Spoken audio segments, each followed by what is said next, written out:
एक रविवार की सुबह जब सूरज की पहली किरण धरती को छू ही रही थी, तभी अचानक एक अनजानी आवाज पूरे गांव में गूंज उठी।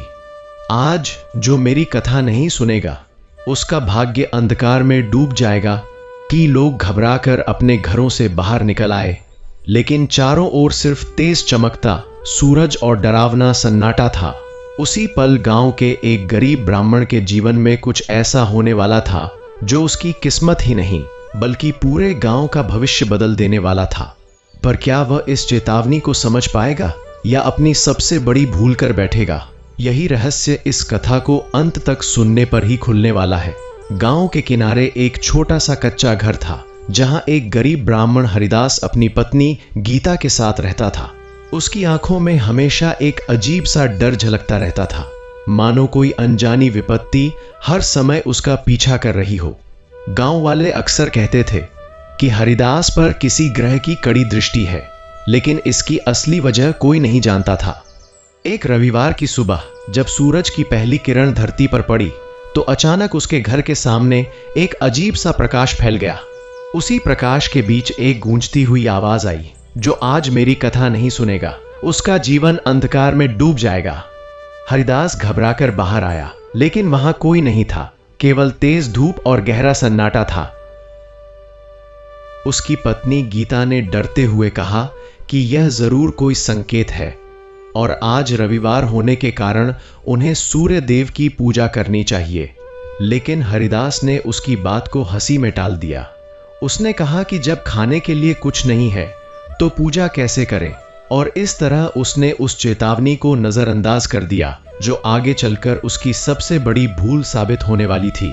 उसी दिन जब वह काम के लिए घर से निकला तो रास्ते में अचानक उसका पैर फिसल गया और वह जोर से जमीन पर गिर पड़ा। उसके हाथ में जो थोड़ा बहुत अनाज था वह भी मिट्टी में मिल गया। पास खड़े एक बूढ़े ने धीमी आवाज में कहा कि जब सूर्य नाराज होते हैं तो भाग्य भी साथ छोड़ देता है। हरिदास ने उस बूढ़े की तरफ देखा, लेकिन जैसे ही वह उसके पास पहुंचा वह बूढ़ा अचानक गायब हो गया। अब हरिदास के मन में डर बैठने लगा था। उस रात जब वह सोया तो उसे एक भयानक सपना आया। उसने देखा कि आकाश में तेज प्रकाश फैल रहा है और उसी प्रकाश के बीच एक दिव्य स्वर गूंज रहा है, तुमने मेरी उपेक्षा की है, अब तुम्हें उसके परिणाम भुगतने होंगे। यह सुनते ही हरिदास घबराकर उठ बैठा। उसका पूरा शरीर पसीने से भीग चुका था और उसका दिल तेजी से धड़क रहा था। अगली सुबह जब वह अपने घर से बाहर निकला तो उसने देखा कि उसके दरवाजे पर एक लाल कपड़े में बंधी हुई पोटली रखी है। उसने कांपते हाथों से उसे खोला तो अंदर एक छोटा सा ताम्रपत्र निकला जिस पर लिखा था, रविवार की कथा सुनो वरना जो खोया है उससे भी ज्यादा खो दोगे। यह पढ़कर हरिदास के हाथ कांपने लगे और उसी क्षण घर के अंदर से उसकी पत्नी की घबराई हुई चीख सुनाई दी, हरिदास जल्दी आओ, कुछ बहुत बुरा हो गया है। उसकी सांसें तेज हो गई और वह दौड़ता हुआ अंदर की ओर भागा, लेकिन उसके मन में एक ही सवाल गूंज रहा था, क्या यह सब उसी चेतावनी का परिणाम है जिसे उसने नजरअंदाज कर दिया था? सुबह की उस चीख ने हरिदास के पैरों तले जैसे जमीन खींच ली थी। वह दौड़ता हुआ घर के भीतर पहुंचा तो देखा कि उसकी पत्नी गीता एक कोने में खड़ी कांप रही है और उसकी आंखों में भय साफ झलक रहा है। क्या हुआ? हरिदास ने घबराकर पूछा, लेकिन गीता के होंठ जैसे सूख गए थे। उसने कांपते हुए हाथ से आंगन की ओर इशारा किया। हरिदास ने जैसे ही उधर देखा उसकी सांसें थम सी गईं। आंगन में रखा पानी का घड़ा खुद ब खुद हिल रहा था, जैसे किसी अदृश्य शक्ति ने उसे पकड़ रखा हो। घड़े का पानी धीरे धीरे बाहर गिर रहा था और हर बूंद के साथ जमीन पर एक अजीब सा निशान बनता जा रहा था, जैसे किसी ने लाल रंग से कुछ लिख दिया हो। हरिदास डर के मारे आगे बढ़ा, लेकिन जैसे ही वह पास पहुंचा घड़ा अचानक शांत हो गया। जमीन पर बने निशान अब साफ दिखाई दे रहे थे। समय कम है किम, यह पढ़ते ही हरिदास के रोंगटे खड़े हो गए। वह पीछे हट गया और गीता की तरफ देखा जो अब भी कांप रही थी। यह कोई साधारण बात नहीं है, गीता ने धीमी आवाज में कहा, तुमने जो चेतावनी सुनी थी वह सच है। हरिदास अब पूरी तरह घबरा चुका था, लेकिन उसके मन का एक हिस्सा अब भी इस सब को मानने को तैयार नहीं था। उसने खुद को संभालते हुए कहा, यह सब भ्रम है, शायद हम दोनों डर गए हैं। लेकिन उसके शब्दों में अब पहले जैसा आत्मविश्वास नहीं था। तभी अचानक दरवाजे पर किसी के खटखटाने की आवाज आई। दोनों चौंक पड़े। इस समय कौन हो सकता है? हरिदास धीरे धीरे दरवाजे की ओर बढ़ा और जैसे ही उसने दरवाजा खोला, सामने वही बूढ़ा खड़ा था जिसे उसने कल रास्ते में देखा था।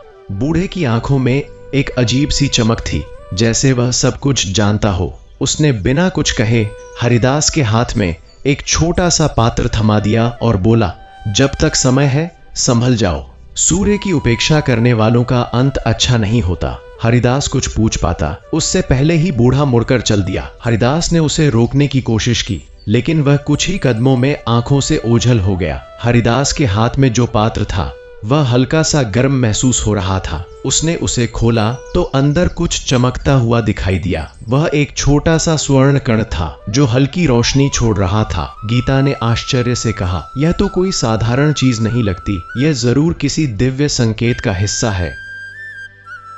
दिन बीतता गया, लेकिन हरिदास का मन अशांत होता गया। वह बार बार उस ताम्रपत्र और उस स्वर्ण कण को देखता और उसे लगता जैसे कोई अदृश्य शक्ति उसे कुछ बताने की कोशिश कर रही हो। शाम होते होते गांव में एक और अजीब घटना घटी। अचानक आसमान में बादल घिर आए, जबकि मौसम पूरी तरह साफ था। तेज हवा चलने लगी और सूरज की रोशनी धीरे धीरे धुंधली पड़ने लगी। गांव के लोग डरकर अपने घरों में छिपने लगे। हरिदास अपने आंगन में खड़ा यह सब देख रहा था। तभी उसे फिर वही आवाज सुनाई दी, अभी भी समय है, मेरी कथा सुनो। इस बार आवाज पहले से कहीं ज्यादा गूंजदार और गंभीर थी। हरिदास के कानों में वह शब्द गूंजते रहे और उसका दिल जोर जोर से धड़कने लगा। रात होते होते स्थिति और भी भयावह हो गई। हरिदास और गीता अपने घर के भीतर बैठे थे, लेकिन उन्हें हर तरफ से अजीब अजीब आवाजें सुनाई दे रही थीं, जैसे कोई दरवाजे के बाहर घूम रहा हो, जैसे कोई खिड़की पर दस्तक दे रहा हो। हरिदास ने हिम्मत जुटाकर बाहर देखने की कोशिश की, लेकिन जैसे ही उसने दरवाजा खोला उसे बाहर कोई नहीं दिखा, सिर्फ अंधेरा और ठंडी हवा। वह वापस अंदर आया, लेकिन अब उसका डर और बढ़ चुका था। तभी अचानक घर के भीतर रखा दीपक अपने आप बुझ गया। पूरा घर अंधेरे में डूब गया। गीता ने डरते हुए उसका हाथ पकड़ लिया। यह सब अच्छा संकेत नहीं है। अचानक उसी अंधेरे में एक हल्की सी रोशनी दिखाई दी। वह वही स्वर्ण कण था जो अब पहले से ज्यादा चमक रहा था। उसकी रोशनी धीरे धीरे पूरे कमरे में फैलने लगी। उस रोशनी के बीच एक आकृति उभरने लगी, एक तेजस्वी पुरुष की छाया, जिसकी आभा इतनी प्रबल थी कि उसकी ओर सीधे देख पाना मुश्किल था। हरिदास और गीता दोनों घुटनों के बल बैठ गए। वह दिव्य स्वर फिर गूंजा, मैं सूर्य हूं और तुमने मेरी उपेक्षा की है। हरिदास का सिर झुक गया, उसका शरीर कांप रहा था। मुझे क्षमा करें, उसने कांपती आवाज में कहा। मुझसे भूल हो गई। लेकिन उस स्वर में कठोरता थी। भूल का परिणाम भुगतना ही पड़ता है। यह कहते ही वह आकृति धीरे धीरे विलीन होने लगी और कमरा फिर अंधेरे में डूब गया। हरिदास और गीता कुछ देर तक वहीं बैठे रहे, जैसे उनके शरीर में जान ही न हो। थोड़ी देर बाद जब दीपक फिर से अपने आप जल उठा तो सब कुछ सामान्य दिखने लगा, लेकिन उनके मन का भय अब और गहरा हो चुका था। हरिदास समझ चुका था कि यह सब कोई साधारण घटना नहीं है और उसने जो गलती की है उसका असर अब उसके पूरे जीवन पर पड़ने वाला है। अगली सुबह जब हरिदास उठा तो उसने महसूस किया कि घर के बाहर असामान्य सन्नाटा है। वह बाहर निकला तो देखा कि गांव के कई लोग उसके घर के सामने खड़े हैं और आपस में कुछ फुसफुसा रहे हैं।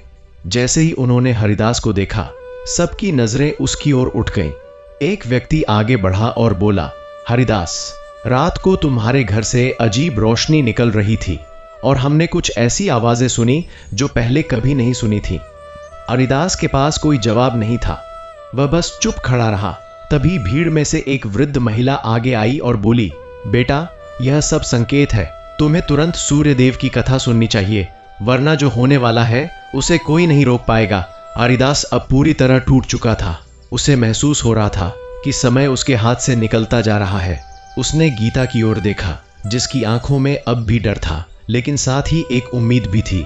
हरिदास ने गहरी सांस ली और कहा, ठीक है, आज ही, अभी मैं सूर्य देव की कथा सुनूंगा। लेकिन जैसे ही उसने यह शब्द कहे, अचानक आसमान में जोरदार गर्जना हुई और एक तेज बिजली कड़की। उसी क्षण उसके घर की छत का एक हिस्सा टूटकर नीचे गिर पड़ा। लोग डर के मारे पीछे हट गए। हरिदास और गीता बाल बाल बच गए, लेकिन अब यह साफ हो चुका था कि यह सिर्फ शुरुआत है। असली परीक्षा अभी बाकी थी। छत का वह हिस्सा गिरते ही पूरे गांव में दहशत फैल गई। लोग दूर हट गए, कोई पास आने की हिम्मत नहीं कर पा रहा था। हरिदास और गीता कुछ क्षणों तक स्तब्ध खड़े रहे, मानो उनके भीतर की सारी शक्ति समाप्त हो गई हो। धूल का गुबार धीरे धीरे बैठा तो हरिदास ने चारों ओर नजर दौड़ाई। घर का एक कोना पूरी तरह टूट चुका था और वही स्थान था जहां वे अक्सर शाम को दीपक जलाकर बैठते थे। यह दृश्य उसके मन में एक अजीब सी बेचैनी भर रहा था, जैसे कोई अदृश्य शक्ति उसे बार बार चेतावनी दे रही हो कि अब भी समय हाथ से निकल रहा है। गांव के लोग धीरे धीरे पास आए, पर सबकी आंखों में डर और आशंका थी। कोई कह रहा था कि यह देवताओं का प्रकोप है, तो कोई इसे अशुभ संकेत बता रहा था। हरिदास के कानों में ये सब बातें गूंजती रहीं, लेकिन उसका ध्यान केवल एक ही बात पर था। क्या यह सब उसकी उस एक गलती का परिणाम है जब उसने रविवार को सूर्य देव की कथा सुनने से इनकार कर दिया था? गीता ने धीरे से उसका हाथ पकड़ा और बोली, अब और देर मत करो, यह सब यूं ही नहीं हो रहा। उसकी आवाज में विनती भी थी और भय भी। हरिदास ने गहरी सांस ली और मन ही मन निश्चय किया कि अब वह और अनदेखी नहीं करेगा। उसने गांव के कुछ लोगों से पूछा कि क्या कोई ऐसा ज्ञानी या पंडित है जो सूर्यदेव की कथा सुना सके। तभी भीड़ में खड़े एक वृद्ध ने कहा कि पास के जंगल के किनारे एक तपस्वी साधु रहते हैं जो सूर्य उपासना के ज्ञाता हैं, लेकिन वे किसी से आसानी से नहीं मिलते। यह सुनते ही हरिदास के भीतर एक उम्मीद जगी। उसने बिना देर किए उसी समय उस साधु को खोजने का निश्चय कर लिया। गीता ने उसे रोका नहीं, बल्कि उसकी आंखों में एक भरोसा था कि शायद यही वह रास्ता है जो उन्हें इस संकट से बाहर निकाल सकता है। दोपहर की तेज धूप में हरिदास अकेला ही जंगल की ओर निकल पड़ा। रास्ता सुनसान था और चारों ओर घना सन्नाटा फैला हुआ था। चलते चलते उसे बार बार ऐसा महसूस हो रहा था जैसे कोई उसका पीछा कर रहा हो। वह मुड़कर देखता, लेकिन पीछे कोई नहीं होता। उसके कदम तेज हो गए, लेकिन उसके मन का डर भी उतनी ही तेजी से बढ़ रहा था। अचानक रास्ते में उसे वही बूढ़ा फिर दिखाई दिया जो पहले भी कई बार उसे रहस्यमय तरीके से मिला था। बूढ़ा इस बार एक पेड़ के नीचे खड़ा था और उसकी आंखें सीधे हरिदास पर टिकी थीं। हरिदास उसके पास पहुंचा और घबरा कर बोला, मुझे उस साधु तक पहुंचना है, कृपया रास्ता बताइए। बूढ़े ने कुछ क्षण तक उसे देखा, फिर धीमे से मुस्कुराया और बोला, रास्ता तो वही पाता है जो सच में तलाश करता है, लेकिन याद रखो हर कदम तुम्हारी परीक्षा है। इतना कहकर उसने हाथ से एक दिशा की ओर इशारा किया और फिर उसी तरह अचानक गायब हो गया। हरिदास ने बूढ़े द्वारा बताई दिशा में कदम बढ़ाए। जंगल और भी घना होता जा रहा था और पेड़ों के बीच से छनकर आती धूप जमीन पर अजीब सी आकृतियां बना रही थी। कुछ दूर चलने के बाद उसे एक छोटा सा आश्रम दिखाई दिया।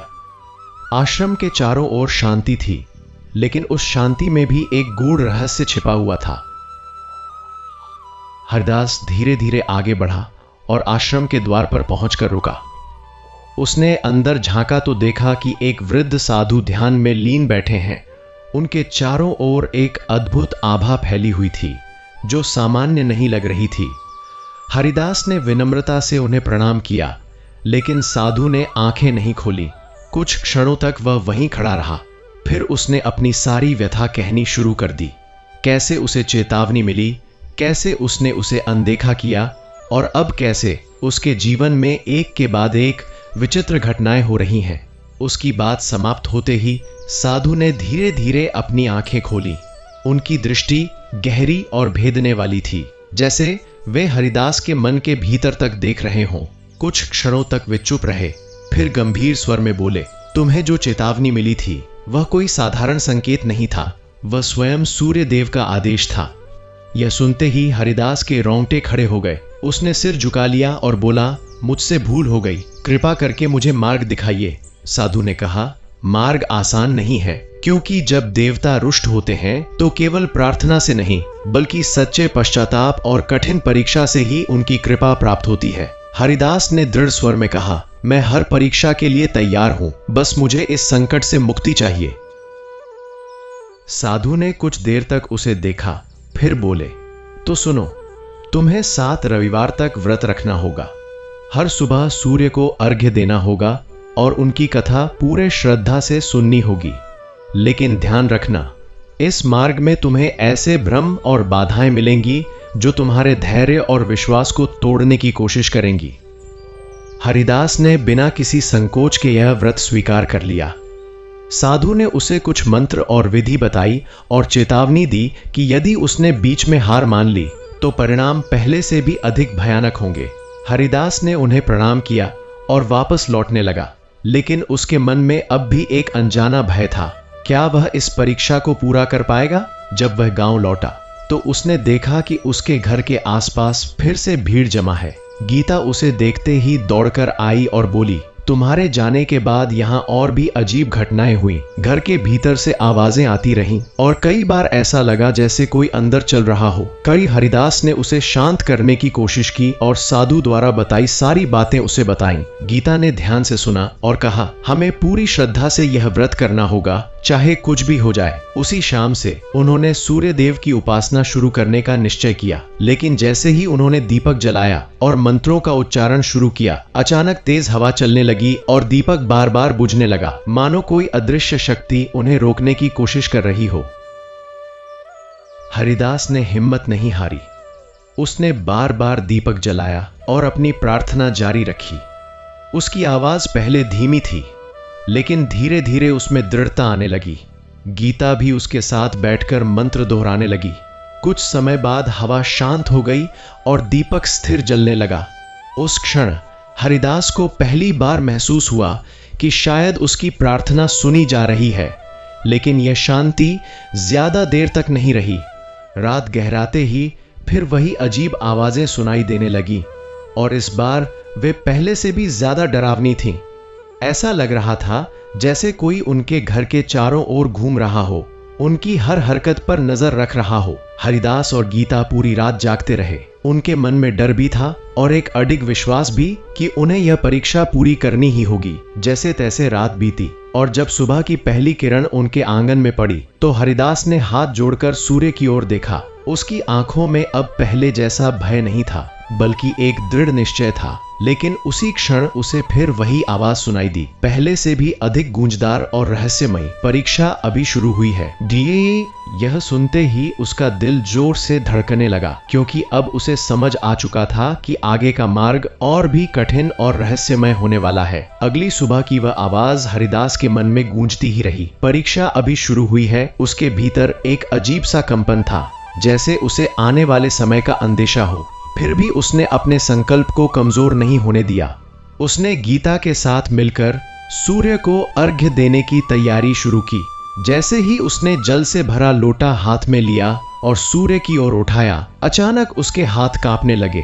पानी की धार सीधी सूर्य की ओर जाने के बजाय बिखरने लगी, जैसे कोई अदृश्य शक्ति उसे रोक रही हो। हरिदास ने अपने मन को संभाला और आंखें बंद कर मंत्रों का उच्चारण करने लगा। गीता उसके पास खड़ी थी, लेकिन उसके चेहरे पर डर साफ झलक रहा था। उसी समय एक तेज हवा का झोंका आया और आंगन में रखा पूजा का सामान बिखर गया। फूल उड़कर इधर उधर फैल गए, दीपक बुझ गया और वातावरण में एक अजीब सी घुटन भर गई। हरिदास ने हिम्मत नहीं हारी। उसने फिर से दीपक जलाया, बिखरे हुए फूलों को समेटा और अपनी प्रार्थना जारी रखी। इस बार उसकी आवाज में पहले से ज्यादा दृढ़ता थी। उसने मन ही मन कहा कि चाहे कुछ भी हो जाए, वह इस व्रत को पूरा करेगा। जैसे ही उसने अर्घ्य पूरा किया, अचानक हवा शांत हो गई और कुछ क्षणों के लिए वातावरण सामान्य लगने लगा। लेकिन यह शांति एक तूफान से पहले की खामोशी थी। उसी दिन दोपहर को जब हरिदास काम के लिए बाहर जाने लगा तो गीता ने उसे रोका। आज मत जाओ, मन बहुत अशांत है।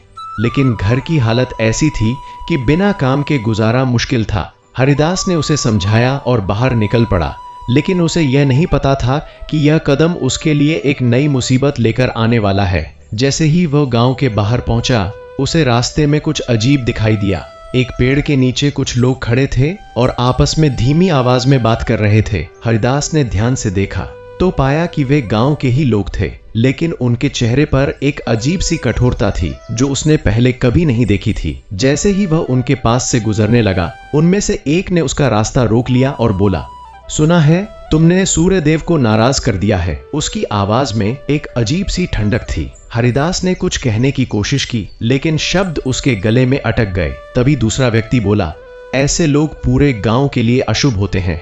यह सुनकर हरिदास के भीतर एक चोट सी लगी। वह समझ नहीं पा रहा था कि अचानक लोग उसके प्रति ऐसा व्यवहार क्यों कर रहे हैं।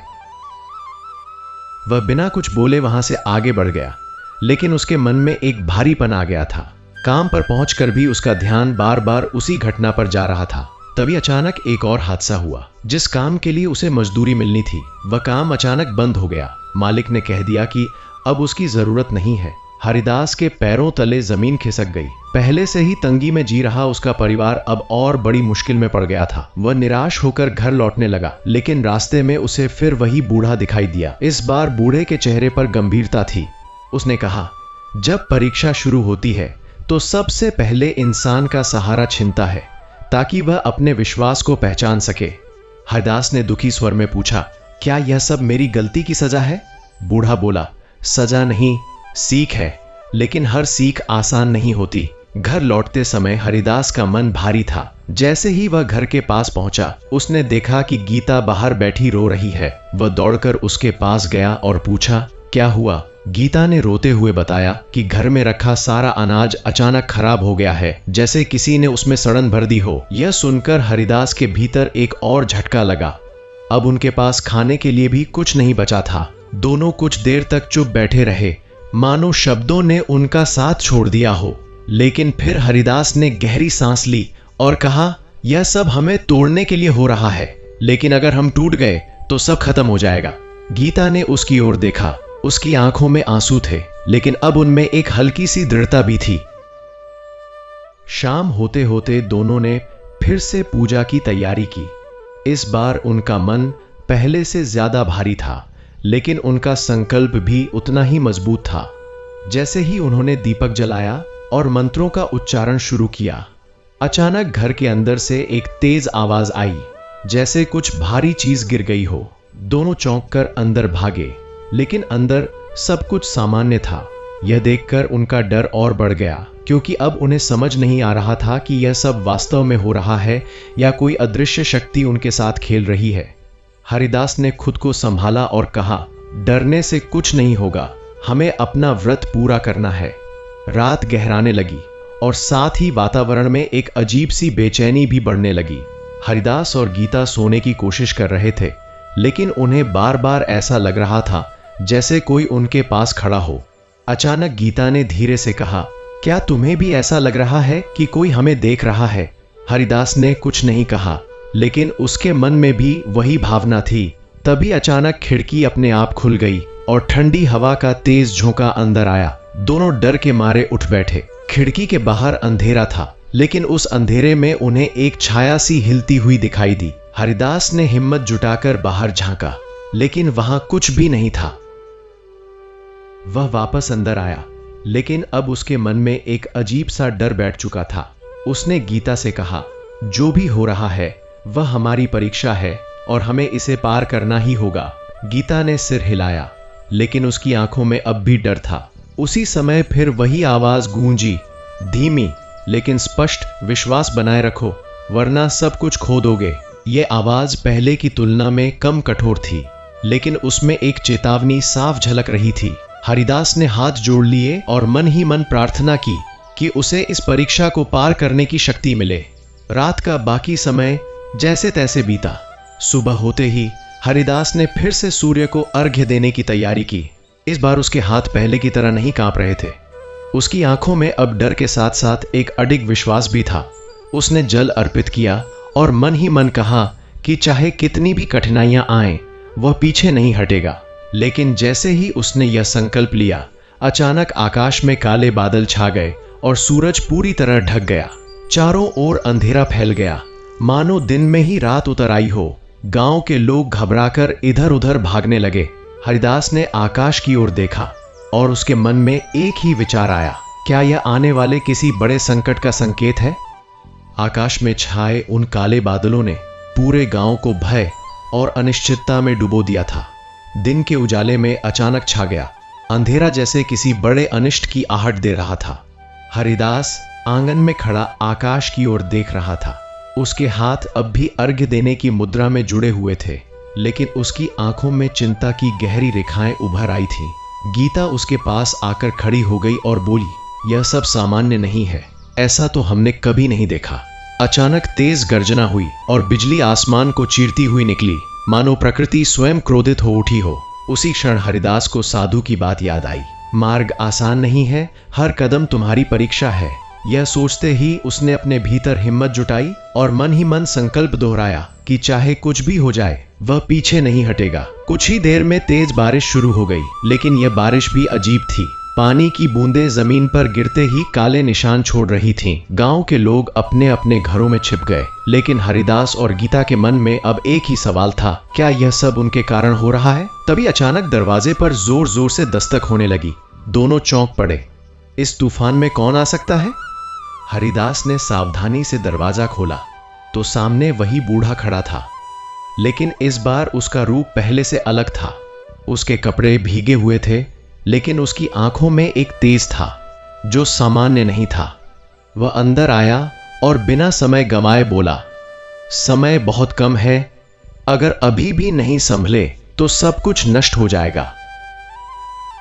हरिदास ने घबराकर पूछा, क्या करना होगा? बूढ़े ने गहरी सांस ली और कहा, तुम्हारी परीक्षा अब और कठिन होने वाली है। केवल व्रत और पूजा से काम नहीं चलेगा, तुम्हें अपने भीतर के भय को हराना होगा। सूर्यदेव केवल बाहरी भक्ति नहीं देखते, वे हृदय की सच्चाई को परखते हैं। यह सुनकर हरिदास कुछ क्षण के लिए चुप हो गया। उसे लगा जैसे यह बात सीधे उसके मन को छू गई हो। गीता ने भी ध्यान से बूढ़े की बात सुनी और बोली, हम पूरी श्रद्धा से यह सब कर रहे हैं, फिर भी इतनी बाधाएं क्यों आ रही हैं? बूढ़े ने उसकी ओर देखा और शांत स्वर में कहा, क्योंकि यह केवल भक्ति नहीं, विश्वास की अग्नि परीक्षा है, और इस अग्नि में वही सफल होता है जो अंत तक अडिग रहता है। इतना कहकर बूढ़ा उठ खड़ा हुआ और दरवाजे की ओर बढ़ा। हरिदास ने उसे रोकने की कोशिश की, लेकिन वह मुस्कुराते हुए बोला, जब तुम्हें मेरी सबसे ज्यादा जरूरत होगी मैं फिर आऊंगा। और यह कहकर वह बाहर चला गया। हरिदास ने दरवाजा बंद किया, लेकिन उसके मन में अब एक नई उलझन थी। वह समझ नहीं पा रहा था कि यह बूढ़ा वास्तव में कौन है और क्यों बार बार उसकी मदद करने आता है। बाहर तूफान अब भी जारी था, लेकिन हरिदास के भीतर एक अलग ही संघर्ष चल रहा था, डर और विश्वास के बीच का संघर्ष। रात गहराने लगी और तूफान धीरे धीरे शांत होने लगा, लेकिन घर के भीतर की बेचैनी अभी भी बनी हुई थी। हरिदास और गीता ने फिर से दीपक जलाया और सूर्य देव की प्रार्थना शुरू की। इस बार उनकी आवाज में एक अलग ही दृढ़ता थी, जैसे वे हर बाधा को पार करने के लिए तैयार हों।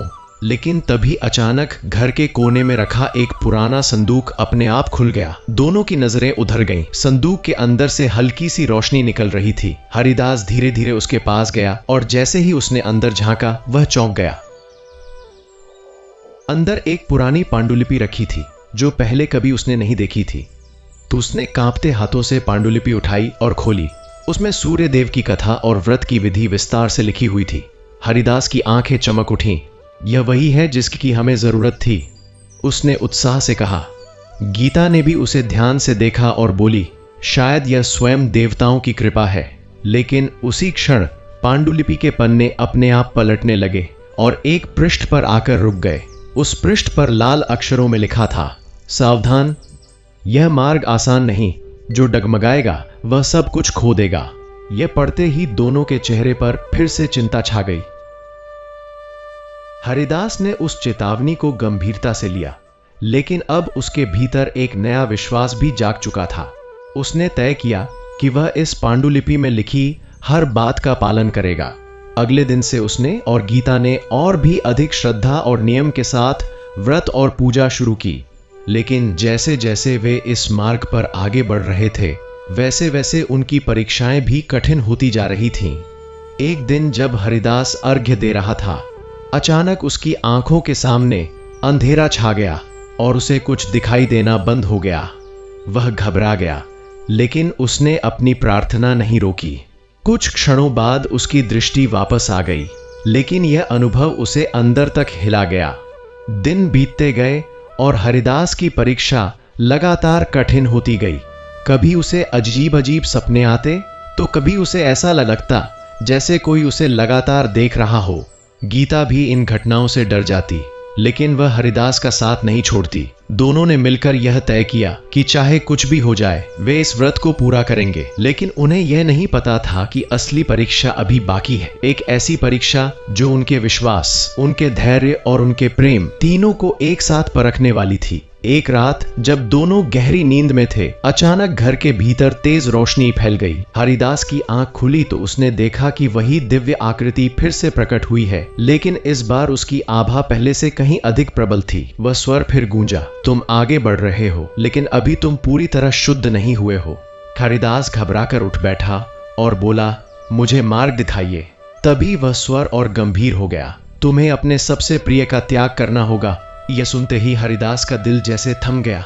उसके मन में एक ही सवाल गूंजने लगा, क्या सच में उसे ऐसा कुछ करना पड़ेगा जो उसके जीवन को पूरी तरह बदल दे? तुम्हें अपने सबसे प्रिय का त्याग करना होगा। यह शब्द हरिदास के कानों में गूंजते ही उसका हृदय जैसे थम सा गया। वह कुछ क्षणों तक निशब्द बैठा रहा। उसकी आंखें उस दिव्य प्रकाश की ओर टिकी थीं, लेकिन उसके भीतर तूफान उठ चुका था। उसके मन में केवल एक ही विचार घूम रहा था, उसके जीवन में सबसे प्रिय क्या है? क्या उसका घर? क्या उसकी छोटी सी जमा पूंजी? या फिर उसकी पत्नी गीता? यह विचार आते ही उसका शरीर सिहर उठा। उसने कांपती आवाज में पूछा, प्रभु, मैं समझ नहीं पा रहा, कृपा कर स्पष्ट मार्ग दिखाइए। लेकिन वह दिव्य आकृति धीरे धीरे विलीन होने लगी और जाते जाते वही स्वर गूंजा, सच्चा त्याग वही है जिसमें मोह टूटे और फिर पूरा कमरा अंधकार में डूब गया। हरिदास की आंखों से नींद कोसों दूर जा चुकी थी। गीता भी जाग चुकी थी और उसने हरिदास के चेहरे की बेचैनी साफ देख ली थी। क्या हुआ? उसने धीरे से पूछा। हरिदास कुछ क्षण चुप रहा, फिर उसने पूरी बात गीता को बता दी। गीता ने ध्यान से सुना, उसके चेहरे पर डर भी था और एक गहरी सोच भी। कुछ देर बाद उसने शांत स्वर में कहा, अगर यह सच में परीक्षा है तो हमें इसका सामना करना ही होगा, लेकिन हमें समझदारी से सोचना होगा कि इसका अर्थ क्या है। हरिदास ने सिर झुका लिया। वह समझ नहीं पा रहा था कि त्याग किस चीज का करना है। दोनों पूरी रात इसी सोच में डूबे रहे और सुबह की पहली किरण के साथ भी उनके मन का अंधेरा दूर नहीं हुआ। अगले दिन हरिदास ने अपने आसपास की हर चीज को अलग नजर से देखना शुरू किया। उसे हर वस्तु, हर संबंध में एक मोह दिखाई देने लगा।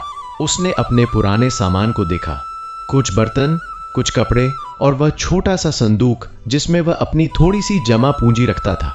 उसके मन में विचार आया कि शायद उसे अपनी सारी संपत्ति त्यागनी होगी। उसने बिना देर किए वह संदूक खोला और उसमें रखे सभी सिक्के निकालकर गीता के सामने रख दिए। शायद यही त्याग है, उसने धीमे स्वर में कहा।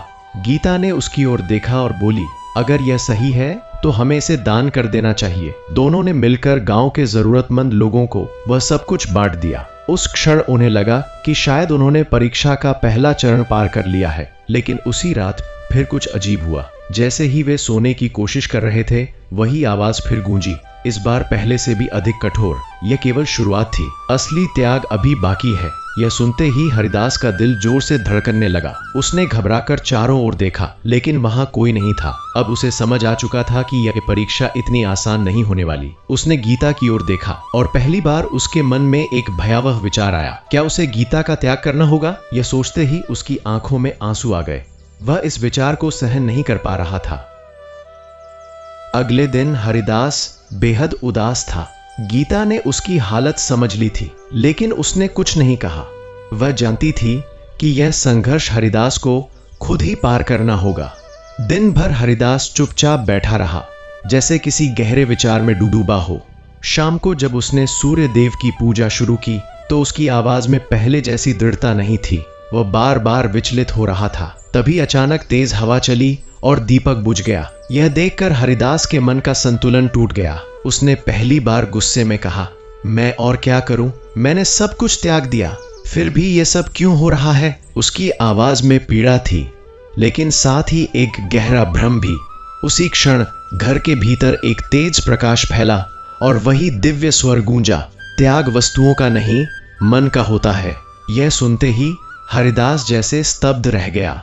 उसे लगा जैसे किसी ने उसके भीतर छिपे सबसे बड़े सत्य को उजागर कर दिया हो। उसकी आंखों के सामने उसके अपने ही विचार घूमने लगे, कैसे वह हर चीज से, हर संबंध से बंधा हुआ है। उसे समझ में आने लगा कि असली त्याग बाहरी चीजों का नहीं, बल्कि अपने भीतर के भय, लालच और मोह का होता है। वह धीरे धीरे शांत होने लगा। उसने गहरी सांस ली और आंखें बंद कर लीं। उस रात हरिदास ने पहली बार सच्चे मन से प्रार्थना की। उसने अपने भीतर के डर, अपने भ्रम और अपने मोह को स्वीकार किया। उसने कहा, प्रभु, मुझे शक्ति दीजिए कि मैं अपने भीतर के अंधकार को त्याग सकूं। उसकी आवाज में अब विनम्रता थी और एक सच्ची भावना भी। गीता उसके पास बैठी थी और उसकी आंखों में गर्व झलक रहा था। उसे महसूस हो रहा था कि हरिदास अब सही दिशा में बढ़ रहा है, लेकिन परीक्षा अभी खत्म नहीं हुई थी। जैसे ही रात गहरी हुई, अचानक घर के बाहर से किसी के रोने की आवाज आने लगी। वह आवाज इतनी दर्द भरी थी कि दोनों का दिल कांप उठा। हरिदास ने हिम्मत जुटाकर दरवाजा खोला, लेकिन बाहर कोई नहीं था। आवाज अब भी आ रही थी, लेकिन उसका स्रोत दिखाई नहीं दे रहा था। हरिदास धीरे धीरे आगे बढ़ा और उसे लगा जैसे वह आवाज उसे कहीं बुला रही है। गीता ने उसे रोकने की कोशिश की, लेकिन वह उस आवाज के पीछे पीछे चल पड़ा। कुछ ही दूर जाकर वह गांव के बाहर एक पुराने कुएं के पास पहुंच गया। वहां का वातावरण और भी डरावना था। आवाज अब स्पष्ट थी, जैसे कोई मदद के लिए पुकार रहा हो। हरिदास कुएं के पास पहुंचा और अंदर झांका, लेकिन उसे कुछ दिखाई नहीं दिया।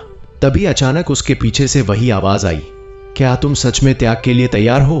हरिदास ने मुड़कर देखा, लेकिन वहां कोई नहीं था।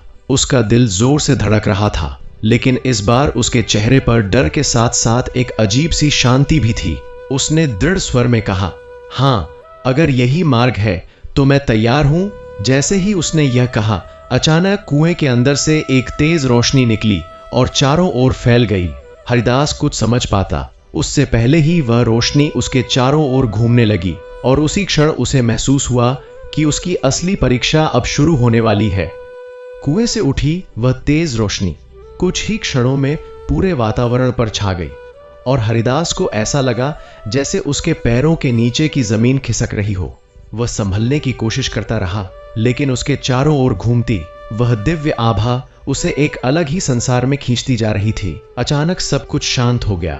जब उसने धीरे धीरे अपनी आंखें खोली तो उसने खुद को उसी कुएं के पास खड़ा पाया, लेकिन आसपास का दृश्य पूरी तरह बदल चुका था। आकाश में एक अजीब सुनहरी चमक थी, पेड़ स्थिर थे, हवा भी जैसे थम सी गई थी। हरिदास ने घबराकर चारों ओर देखा, लेकिन उसे गीता कहीं दिखाई नहीं दी। उसके मन में डर की एक लहर दौड़ गई। क्या वह इस परीक्षा में अकेला छोड़ दिया गया है? उसने जोर से गीता का नाम पुकारा, लेकिन उसकी आवाज जैसे उसी तक सीमित रह गई, मानो इस स्थान पर ध्वनि भी आगे बढ़ने से डर रही हो। तभी उसे सामने दूर एक आकृति दिखाई दी, एक स्त्री की परछाई जो बिल्कुल गीता जैसी लग रही थी। हरिदास का दिल जोर से धड़कने लगा।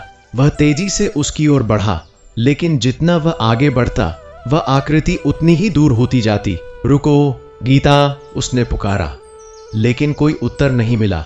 तभी अचानक वह आकृति रुक गई और धीरे धीरे उसकी ओर मुड़ी। उसका चेहरा धुंधला था, लेकिन उसकी आंखों में एक अजीब सी खालीपन था। अगर तुम्हें अपने प्रिय का त्याग करना है तो क्या तुम मुझे छोड़ सकते हो? वह स्वर गीता का ही था, लेकिन उसमें एक अजीब सी ठंडक थी।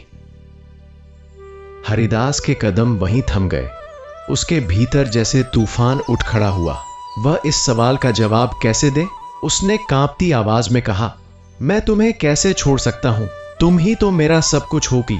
यह सुनते ही वह आकृति धीरे धीरे धुंधली होने लगी और फिर अचानक गायब हो गई। उसी क्षण एक तेज गर्जना हुई और आकाश का रंग बदल गया। अब चारों ओर अंधकार छा गया था और हरिदास को महसूस हुआ कि उसने इस परीक्षा में कुछ गलत कर दिया है। उसके कानों में फिर वही स्वर गूंजा, मोह ही सबसे बड़ा बंधन है। यह सुनते ही उसका सिर झुक गया। वह समझ चुका था कि यह केवल एक भ्रम था, एक परीक्षा थी जिसमें उसे अपने मन की सच्चाई को परखना था। हरदास वहीं जमीन पर बैठ गया। उसकी आंखों से आंसू बहने लगे, लेकिन इस बार उन आंसुओं में केवल दुख नहीं था, बल्कि एक गहरी समझ भी थी। उसने अपने मन को शांत करने की कोशिश की और धीरे धीरे ध्यान में बैठ गया। उसने अपने भीतर झांकना शुरू किया, अपने डर, अपने मोह, अपनी इच्छाओं को पहचानने की कोशिश की। कुछ समय बाद उसे महसूस हुआ कि उसके भीतर की बेचैनी कम हो रही है। तभी अचानक उसके सामने फिर वही रोशनी प्रकट हुई, लेकिन इस बार वह शांत और स्थिर थी। उस रोशनी के बीच एक स्वर गूंजा, तुमने समझना शुरू कर दिया है, लेकिन अभी तुम्हारी परीक्षा पूरी नहीं हुई है।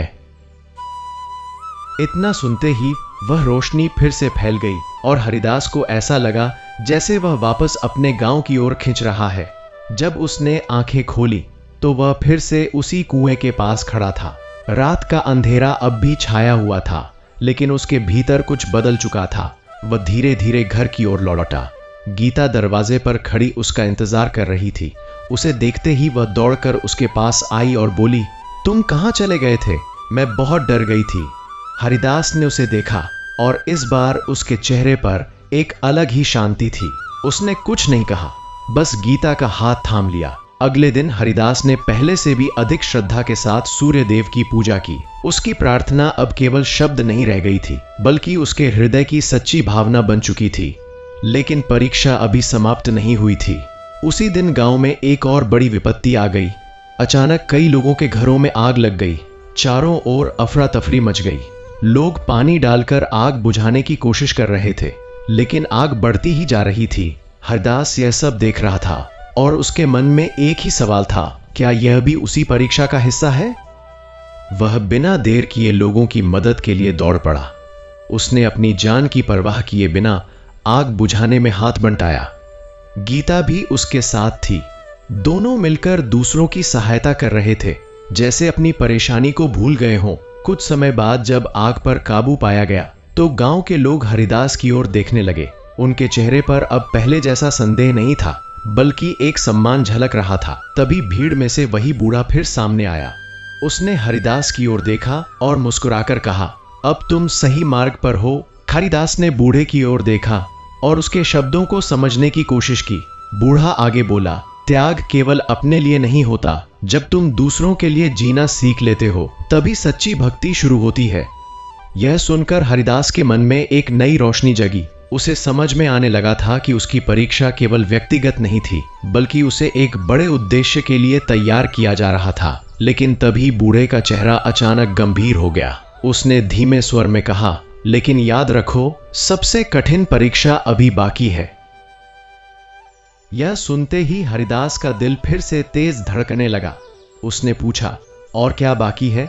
बूढ़े ने उसकी आंखों में देखते हुए कहा, जब तुम्हें सब कुछ मिल जाएगा तब तुम्हें यह तय करना होगा कि तुम उसे अपने लिए रखते हो या दूसरों के लिए त्याग देते हो। जी। इतना कहकर वह धीरे धीरे पीछे हट गया और फिर से भीड़ में गायब हो गया। हरिदास वहीं खड़ा रह गया। उसके मन में फिर से एक नई उलझन पैदा हो चुकी थी। अब उसे समझ आ रहा था कि यह यात्रा केवल शुरुआत थी, असली निर्णय का समय अभी आने वाला था। आग की घटना के बाद गांव में एक अजीब सी खामोशी छा गई थी, लेकिन उस खामोशी के भीतर एक बदलाव भी महसूस हो रहा था। लोग अब हरिदास को पहले की तरह संदेह की नजर से नहीं देख रहे थे, बल्कि उनके मन में उसके लिए सम्मान और विश्वास पैदा होने लगा था। हरिदास खुद भी यह बदलाव महसूस कर रहा था, लेकिन उसके मन में अभी भी उस बूढ़े के शब्द गूंज रहे थे, सबसे कठिन परीक्षा अभी बाकी है। वह समझ नहीं पा रहा था कि आखिर और क्या बाकी हो सकता है। उसने गीता की ओर देखा, जो अब पहले की तुलना में अधिक शांत और विश्वास से भरी हुई लग रही थी। गीता ने धीरे से कहा, शायद अब हमें डरने के बजाय जो भी आए उसका सामना करना चाहिए। हरिदास ने सिर हिलाया, लेकिन उसके भीतर कहीं ना कहीं एक अनजाना भय अभी भी था।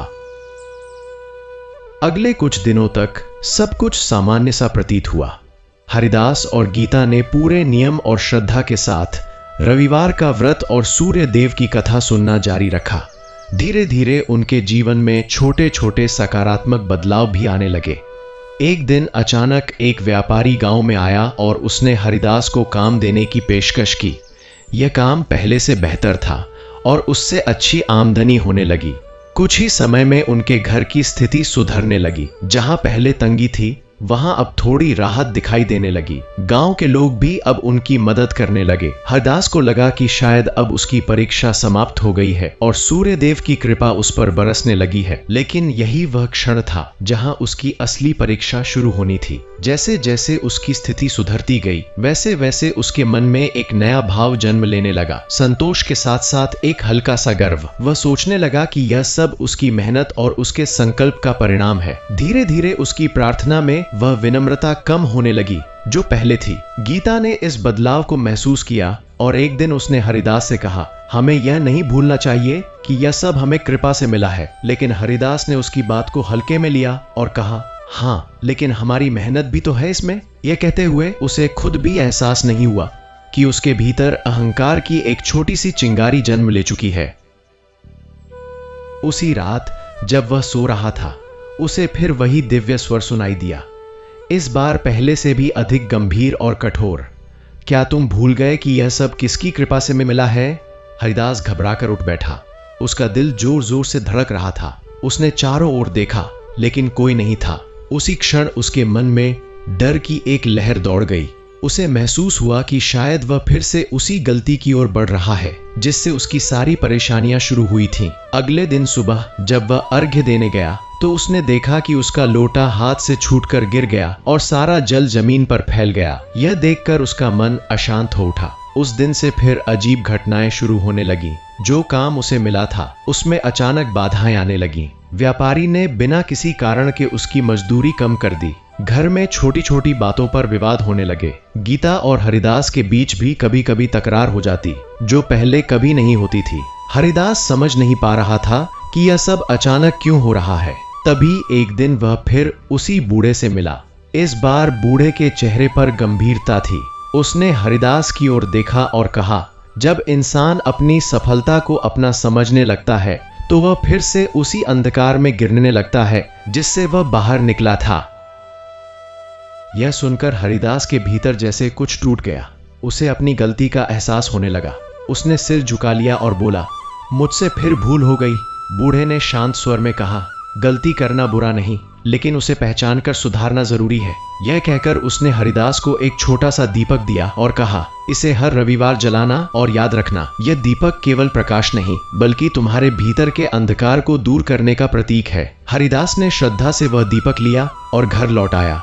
उस रात हरिदास ने गीता से अपनी गलती स्वीकार की। उसने कहा कि कैसे उसके मन में अहंकार आ गया था और उसने सूर्य देव की कृपा को भूलना शुरू कर दिया था। गीता ने उसकी बात सुनी और मुस्कुराकर कहा, सच्चा बदलाव वही होता है जब हम अपनी गलती को स्वीकार कर लेते हैं। दोनों ने मिलकर फिर से पूरी श्रद्धा और विनम्रता के साथ अपनी पूजा शुरू की।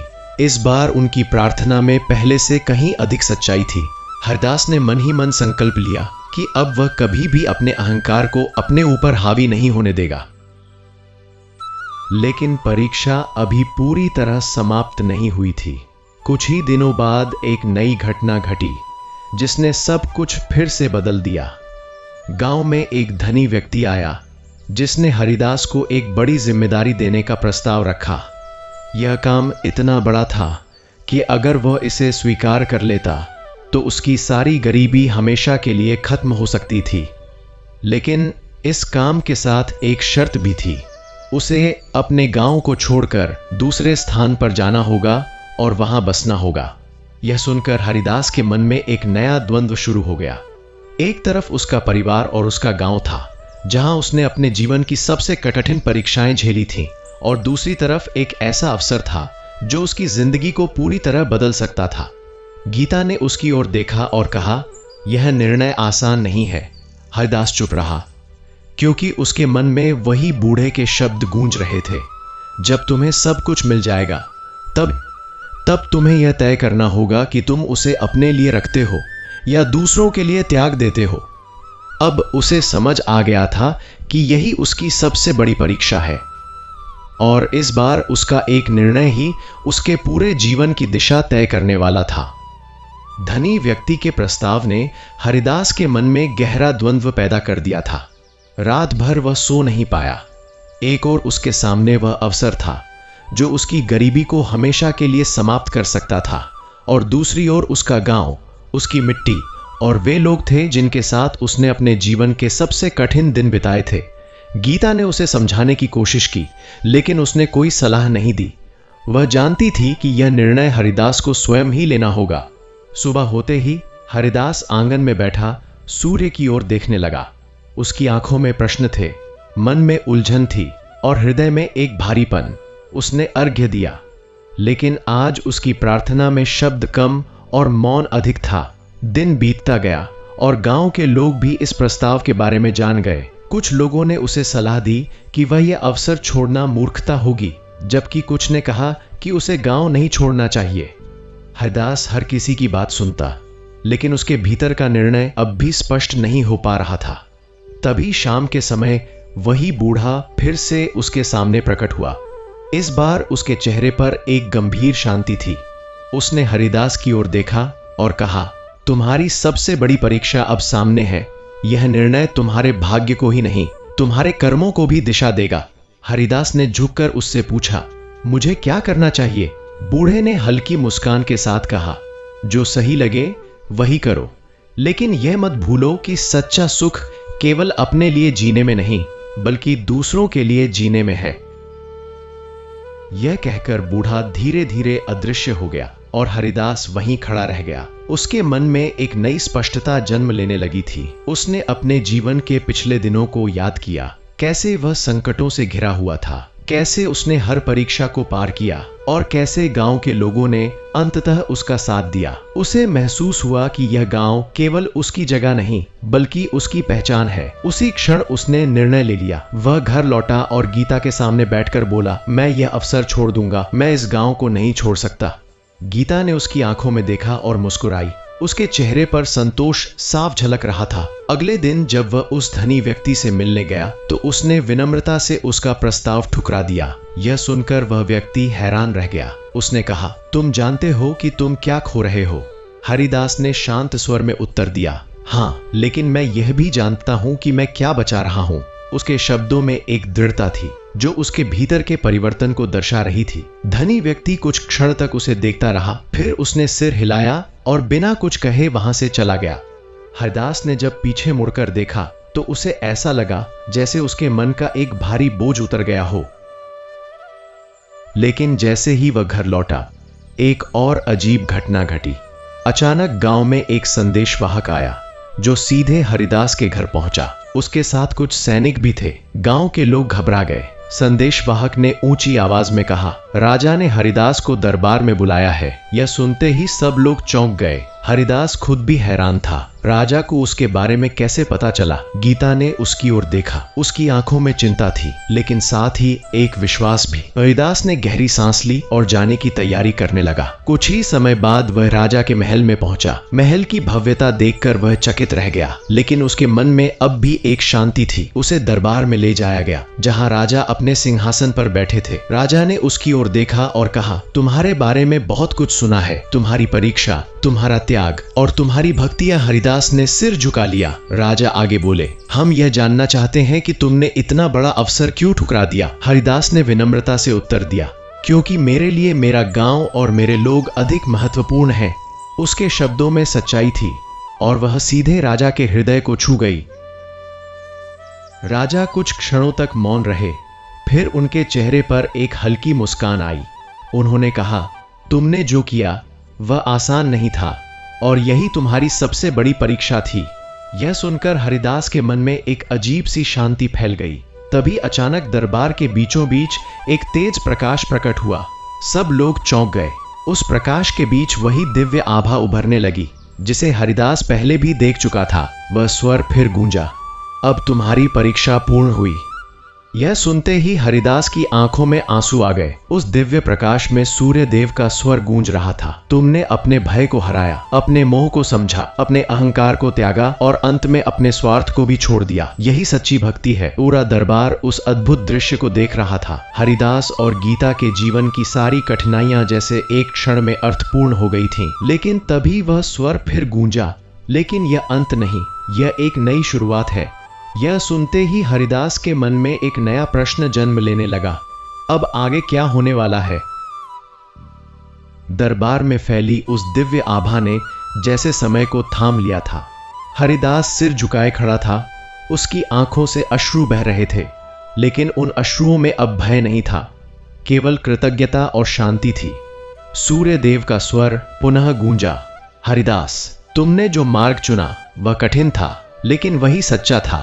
तुमने अपने भीतर के अंधकार को पहचाना और उसे प्रकाश में बदल दिया। अब समय है कि तुम इस प्रकाश को दूसरों तक पहुंचाओ। यह सुनकर हरिदास ने धीरे से सिर उठाया। उसके भीतर अब कोई द्वंद्व नहीं था, केवल एक स्पष्टता थी कि उसका जीवन अब केवल उसका नहीं रहा, बल्कि एक उद्देश्य बन चुका है। राजा और दरबार के सभी लोग उस अद्भुत दृश्य के साक्षी बने हुए थे।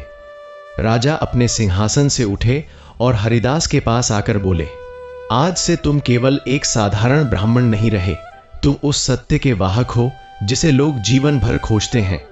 उन्होंने हरिदास को सम्मान पूर्वक आसन दिया और कहा कि वह अपने अनुभव को पूरे राज्य में फैलाए, ताकि लोग सच्ची भक्ति और त्याग का अर्थ समझ सकें।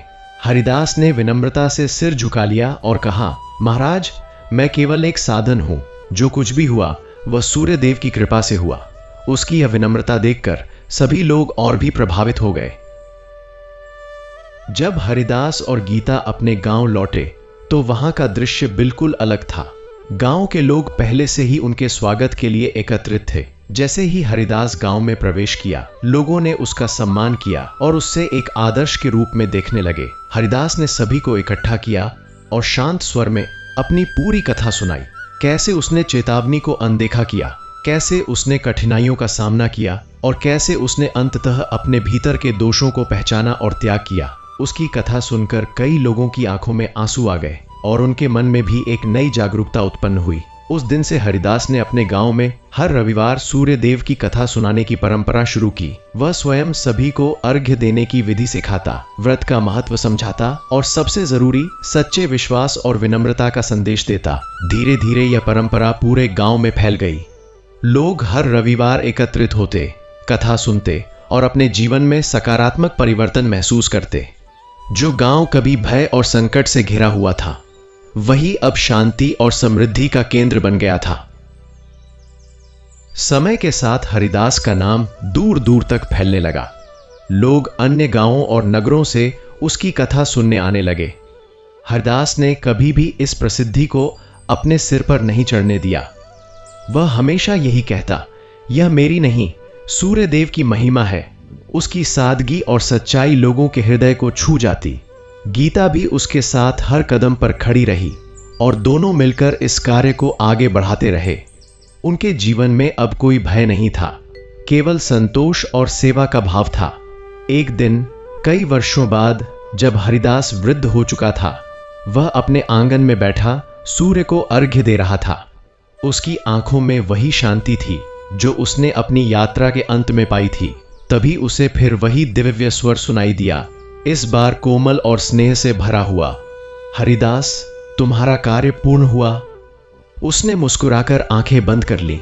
उसे महसूस हुआ कि उसका जीवन अब पूर्ण हो चुका है। गीता उसके पास बैठी थी और दोनों के चेहरे पर एक संतोष था जिसे शब्दों में व्यक्त नहीं किया जा सकता। उस दिन के बाद गांव में यह कथा और भी श्रद्धा से सुनाई जाने लगी। लोग कहते थे कि जिसने भी सच्चे मन से रविवार को सूर्य देव की कथा सुनी और अपने भीतर के दोषों को त्यागने का प्रयास किया, उसके जीवन की कठिनाइयां धीरे धीरे दूर हो गईं। यह केवल एक कथा नहीं रही, बल्कि एक मार्ग बन गई, एक ऐसा मार्ग जो हर इंसान को अपने भीतर के अंधकार से बाहर निकालकर प्रकाश की ओर ले जाता है। और इसी के साथ यह पावन कथा हमें यह सिखाती है कि जीवन की सबसे बड़ी समस्याएं बाहर नहीं, बल्कि हमारे भीतर होती हैं।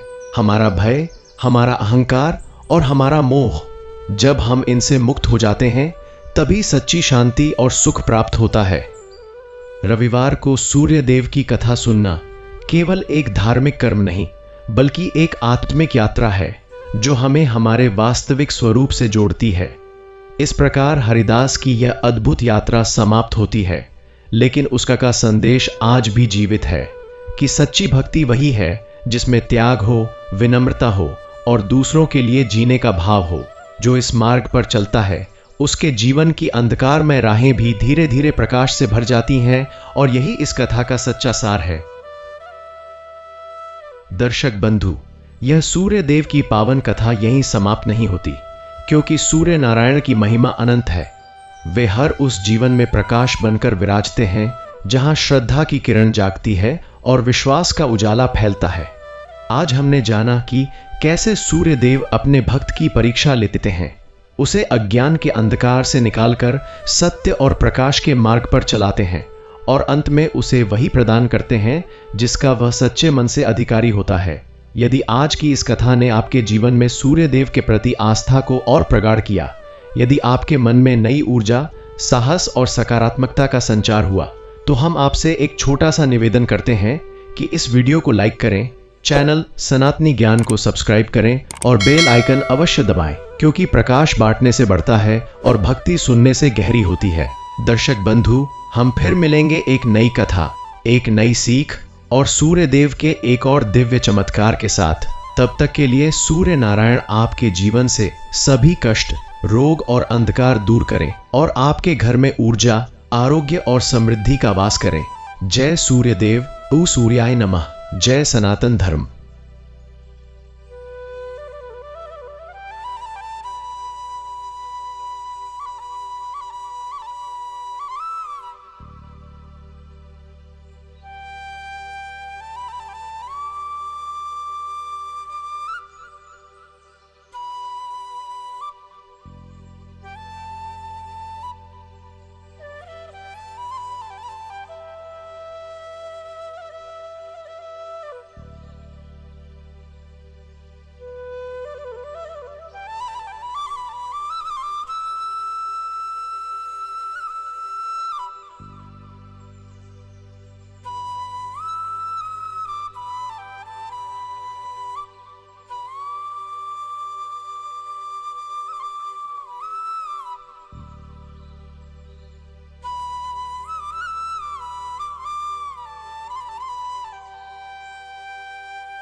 नदी पार करने के बाद वह उस उज्जवल प्रकाश के पास पहुंचे जो उन्हें दूर से दिखाई दे रहा था। वहां एक विशाल मंदिर था जो पूरी तरह प्रकाश से बना हुआ प्रतीत हो रहा था। मंदिर के द्वार खुले थे और अंदर से एक दिव्य आभा निकल रही थी। धर्मपाल धीरे धीरे अंदर गए।